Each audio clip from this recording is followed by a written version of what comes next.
Namaste, I'm Sai Geetanjali. Welcome to my YouTube channel. எல்லோரும் எப்படி இருக்கீங்க? நல்லா இருக்கீங்களா? இன்றைக்கி என்ன ரெசிபின்னா முட்டை கிரேவி தாங்க பண்ண போகிறேன். ஸோ வாங்க எப்படி பண்ணுறதுன்னு பார்க்கலாம்.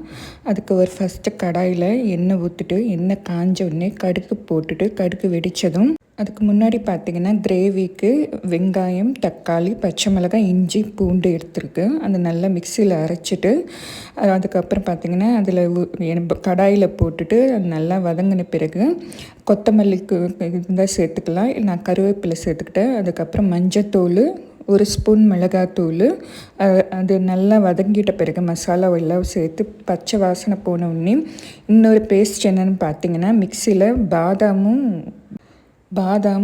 முந்திரி ஊற வச்சுருந்தேன்.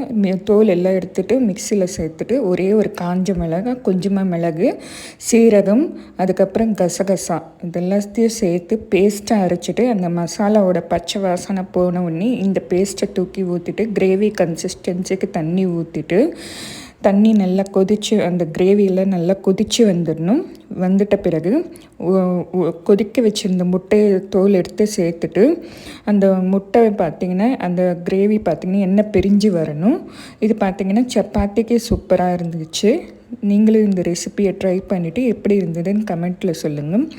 நான்வெஜ் சாப்பிடாதவங்களாக இருந்தால் நீங்கள் வெஜிடபிள்ஸும் கூட ஆட் பண்ணிவிட்டு இந்த கிரேவியை ட்ரை பண்ணி பார்க்கலாம்.